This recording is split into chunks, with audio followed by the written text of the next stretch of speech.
Negros. Grabe. Grabe. Ano dun? Pero nung tayo mo, sobrang gulo. Oo.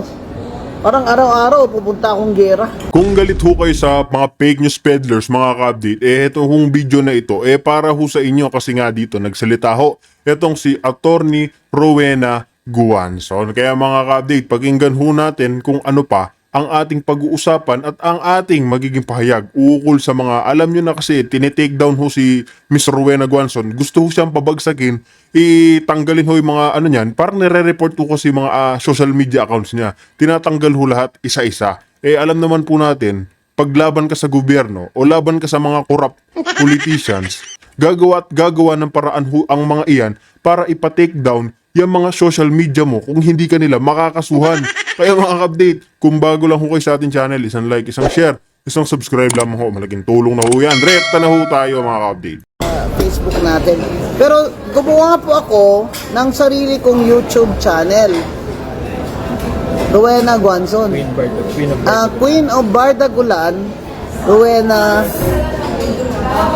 Guanzon. Sana po makasubscribe kayo kasi may threat po na i-attack yung Facebook ko. Actually, ginagawa na. Actually, ngayon ginagawa na nila kaya Ayan mga ka-update, pag nagsasalita ho kasi tayo laban dyan sa gobyerno ni Marcos Jr. kasi ayaw ho nila yung nare-real talk sila. Napapansin naman ho natin yan na ayaw ho silang nare-real talk na pagsasabihan. Bakit ho? Kasi alam na ng milyon-milyong Pilipino tapos malalaman pa ng international. Talaga kung nakakahiya iyon kay Marcos Jr. Isipin mo, presidente ka. Tapos maliit yung tingin sa'yo ng mga Pilipino. Pati nga ho yung mga karatig nating bansa dyan, maliit na ho yung tingin sa ating bansa dahil sa sunod-sunod na krimen, laganap ho yung, alam nyo na, yung Coca-Cola kahit saan. Tapos nga, pinupuntirya na ho nila, sino? Si Attorney Rowena Guanzon. Kaya mga update isa ho siya sa ating ipapollow sa kanyang YouTube channel. Kasi ito hong babaeng ito, mga ka-update pinklawan pero may prinsipyo, may pagmamahal ho sa taong bayan. Kaya milyon-milyon, mga Duterte, mga DDS, minamahal ho yang si Rowena Guanzon. Miss Rowena Guanzon. Isa ho siyang kabilib-bilib na tao. Ipaglalaban niya ho yung tama. Hindi ho yan pumapanig sa mga siraulo. Yan ho yung malaking katotohanan dyan. Pag alam niyang mali, mali yan. Ha? Pag mali, mali. May prinsipyo nga ho Hindi naman ho katulad ng mga credit grabber, tapos yung anak may 51 billion insertion. Hindi ho yan ganyan. Kaya siya ho yung pinupuntirya kasi nga ho, binabanatan siya. Binabanatan niya yung mga mag-aama, magpipinsan, na mga magnanakaw sa gobyerno. Kaya ho, itong babaeng ito, si Attorney Guanzon, isa ho sa ating iniidolo yan. Mahal ho ng mga DDS yan. Diba? Mahal na mahal ho ng mga DDS yan kasi nga ho, pinaglalaban niya yung sambayan ng Pilipino. Ano ho siya? Mga magnanakaw. Anti-magnanakaw, anti-corrupt. nagpe-prepare na kami to protect. May dalawang Facebook accounts, diba? Bing Guanzon tsaka Rowena Guanzon. Ang pinakamarami sa ating 1 million tayo doon sa Rowena Guanzon Facebook. 60,000. 1,060,000? Wow, ang dami. Salamat ha. 350 million views. 550 million views in 90 days. 560, 90 days. Or 350, 1 month lang. 350 million tayo na views dyan sa Rowena Guanzon sa 28 days lang. Kaya maraming salamat mga kaibigan, mga kasama, mga kaakla, Wala po kaming kinikita mga doon. nanay. Wala po tayong kinikita kahit 5 dyan. Bawal. Kaya kasi bawal po yan. Kasi noon ginawa ko yan, commissioner ako. Diba? Dito kayo notice ng political... Oo, pero doon tayo sa Rowena Guanzon YouTube. Doon mga personal ko yung mga vlog ko doon, ha? 'Di ba? Yung nyari kumakain ako ng pako o saka yung mga yung mga PGMN ko rin na video, ipopost ko doon 15 days after mailabas nila sa kanilang channel. Kaya pang protection lang po natin yan yung YouTube channel na Queen of Bardagulan, sana po mag-subscribe kayo doon. Kasi in case po na mag-down itong ating Rowena Guanzon Facebook, meron po tayong backup doon. Doon tayo sa YouTube naman. Ay, hindi ko lang alam kung sa YouTube, pwede ba sila mag-comment-comment? Ah, pwede rin? Kasi saya ng comment-comment nyo dito eh. Doon naman sa comment si Jesus. Tinurn off yung comment niya. Bawal mag-comment. Sino? Si Jesus. Pupost kayo ng attack tapos i-off nyo yung comment nyo. Unfair, di ba? Di ba unfair?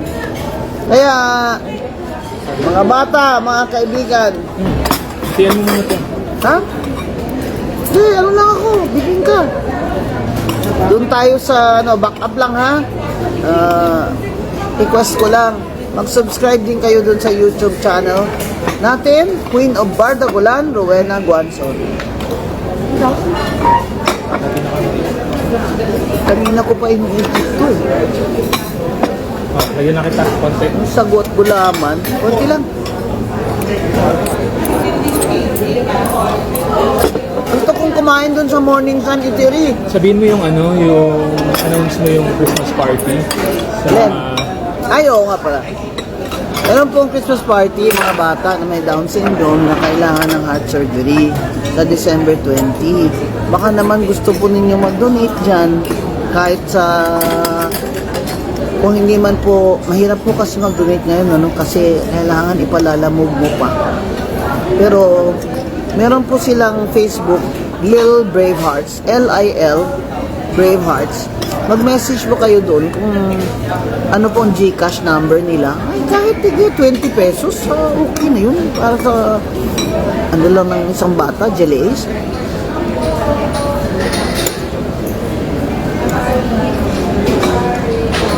Yan po yung tinutulungan natin ng taon na. Kasi yan sila, registered din sila sa SEC. Ang chair nila dyan ay abogada na may anak din na Down syndrome. Yung mga Down syndrome kasi ng mga bata, because they have an extra chromosome, marami po silang sakit sa puso. Yung iba nga may epilepsy. Anong masasabi mo kay inaugurate lang legacy niya na daw yun. Yung bridge. Yung bridge sa Davao, inauguration lang siya. Kaya again, please message Lil Bravehearts kung gusto nyong mag-donate sa kanilang Christmas party. Yun namang mga dyan, yung mga agaw tulay gang. Paka-helicopter pa kayo.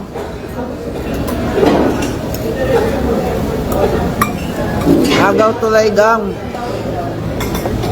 Nandun ang friend ko. Nung nandun si BBM sa Davao, nandun yung friend ko. Taka sila, bakit? Sarado ang coastal road. Ay, nako. Gusto nga lang sa bridge. Bukalan Bridge na si Mayor Sara Man Duterte di ay ang nag-start na.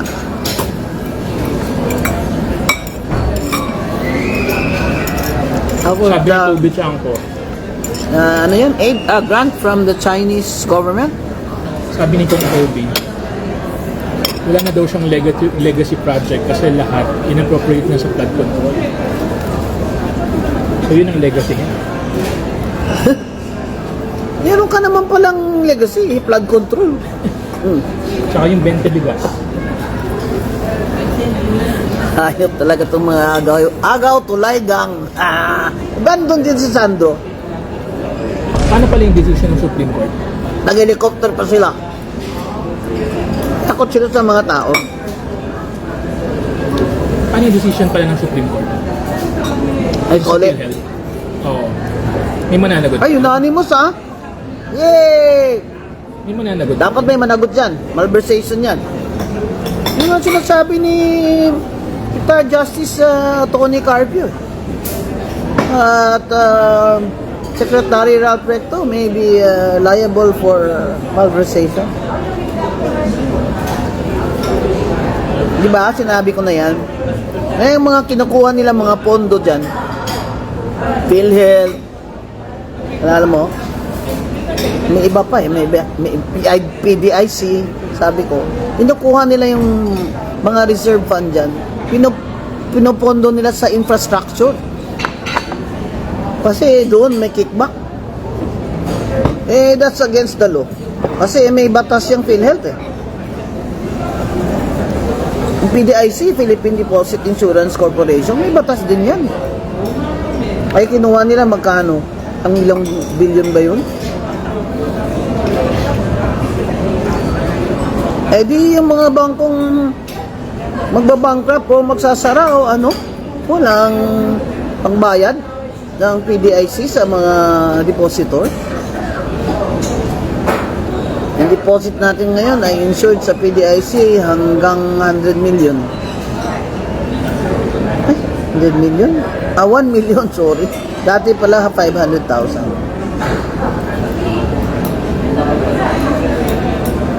Yan. Bawal din yan.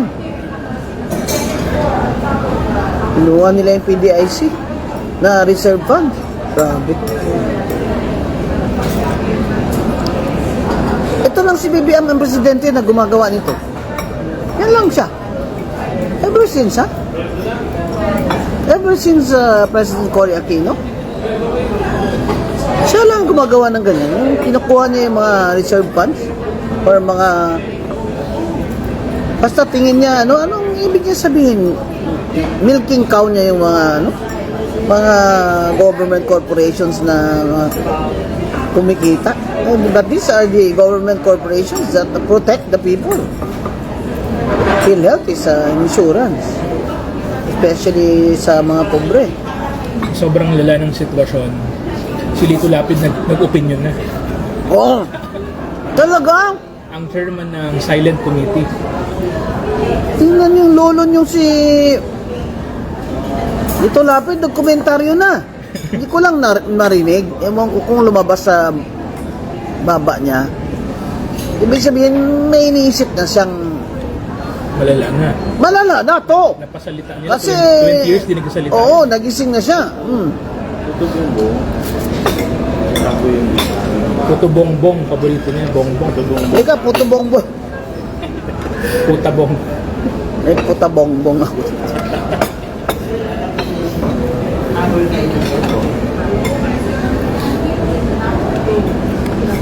Etong Noche Buena ko puta bongbong. Ano yan?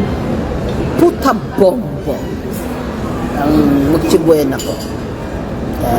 Kani 500? Kano to kuya? So magkano to? 125. Ay, pasok sa 120. 500. Oh, pasok. Aha. Pero ako lang isa kakain. Di ba dapat apat?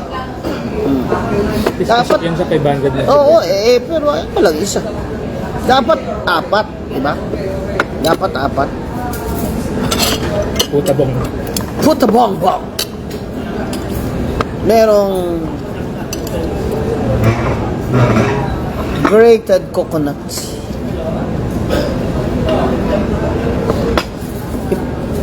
Ipasok nyo sa inyong coconut.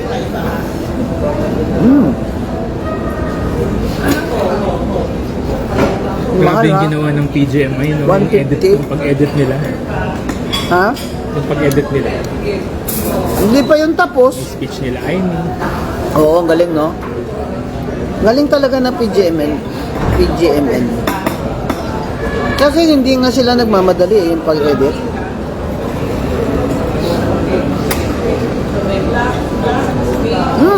Sarap.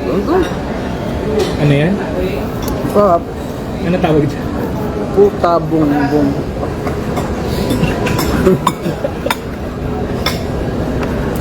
Ayo kamay mga bata dyan, ha? Kinig, ha?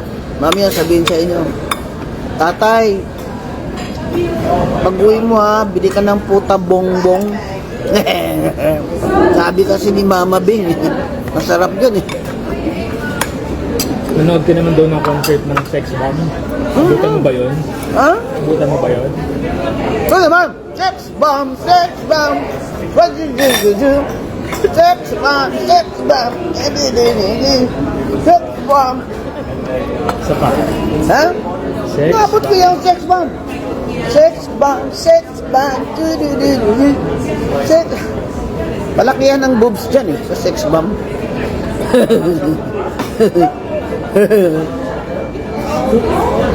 Matay ako dito sa gobyernong ito. Pipilitin ka pa pagkasyahin mo yung 500 sa Noche Buena ng mga pamilya mo, apat kayo. Tingin talaga nila sa pobreng Pilipino, dayok-dok na. Dayok-dok na talaga. Sakdula na pa insulto nyo. Tapos tawa-tawa pa si Auntie Claire. Tawa-tawa, nakakamasar ka na ha? Tawa-tawa ka pa dyan, sa bulutang kita dyan eh. Nainis. Yan, ganyan ang mga attitude nyo dyan. Sa agaw tulaygang. Kaya mga tao, galit na.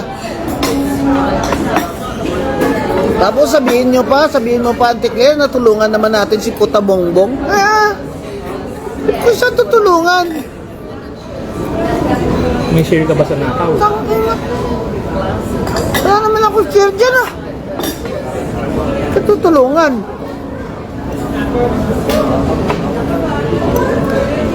Ngayon ka lang makakita ng presidente na humingi na siya ng tulong kasi fake news daw yung atake sa kanya. Fake news ba yan?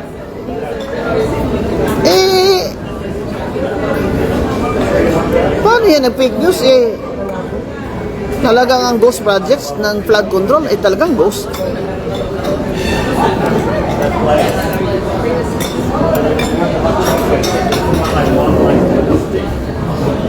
Alam mo, kung si Sandro gusto yan magsenador. Hindi ko alam kung Sa edad niya?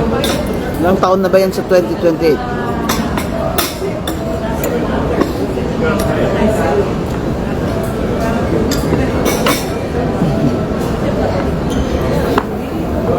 Kaya, total, makukulong ka rin lang man naman kung tutuhanin ni Remulla. Malay mo, enlightenment si Boy Remulla at magsabi na, bago ako madedo. Bago ako madedo, I want to do something good for the people. Malay, pakulong niya yung blood. Yung kapatid niya na kala mo bida. Boy, ha? Good, ganun pa Si Jean Vic. Jean talaga daw ang pangalan Jean Vic. Bagay sa kanya yung leather skirt. Bongga. Sino ba yung gumawa ng leather skirt niya? Bagay sa kanya. Ayaw pa. Ayaw na ng mga tao. Yung papa pala nila, natalo ni... Kahit ano pang vote buying nyo, tatanggapin na lang mga taong pera nyo. Natalo ni PD Barzaga. Papa ba nila o sila mismo? Ayun na, bakit sila?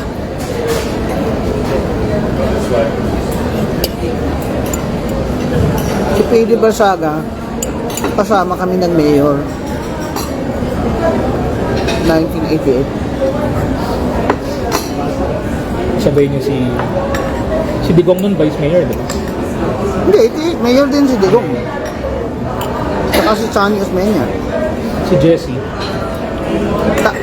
First term niya, no? Yung OIC mayor, ako, si Digong, OIC vice mayor ng Davao. Dapat yung mama niya,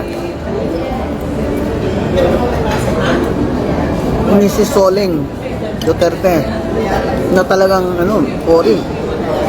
Pero since matanda na siya, sabi niya, bigay na daw kay Digong. Turned out, okay naman siya as mayor. Wala naman ang track record niya as mayor doon. Kasi gulo-gulo yan ng Davao noon. Basta PA, smuggler, at na. Kasama din namin nun si anak nito Badoy na naging Rusek yata dyan sa National Historical Institute. Well, he's passed away now. So, ilan na lang kami yung naiwan. Parang andyan pa si Mirasol nung La Carlota. Mirasol. Sabay din niya nag-mayor. So, ilan lang yun? Less than 10 are still alive. Kasi, siyempre, bata pa ako noon. 27 lang ako na mayor. Eh, sila, adult na sila. So, mga baril kayo na, no? Grenada. Dami. Gulo nun ah. We took over, gulo. Dami NPA sa Negros. Highest na insurgency yata, Negros eh. Tapos meron pang mga planters, sugar planters na may private army. Because of Negros famine. Oo, kaya nakarecruit ng mabuti yung NPA doon. Kasi di ba nagutom mga tao. Dahil nga ang mga planters nag-stop farming na. Kasi si Marcos at si Benedicto kinontrol nila ang marketing ng sugar. So yung presyo Silang may binibili nila sa farmer, sa planters ng mura. mura. Iba ang benta nila sa world market. So, hindi na lang magtatanim ng planter kasi lugi. Sinong lang yung papakain sa mga workers? Kasi may famous picture yung sa famine, yung sobrang budot-balat na bata. O, yung Joel Abong.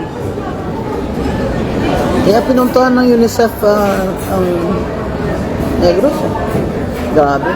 Grabe. Ano doon? Pero nung time mo, sobrang gulo. Oo. Parang araw-araw pupunta akong gera. Anong sabi ng nanay mo? Nabasa ko yun sa news eh. Nanay mo may granada rin doon. Binigyan ko siya ng granada kasi ang daming kalaban sa labas. Hindi ko alam kung ilan. Wala naman CCTV noon eh. Wala rin cellphone, radyo-radyo lang. Hindi ko alam. Ilan lang kami sa loob ng office ko. Basta pinablock ko lang yung hallway exit doon na pababa doon sa mga courts. May exit doon eh. Tapos dito sa front naman yung stairs.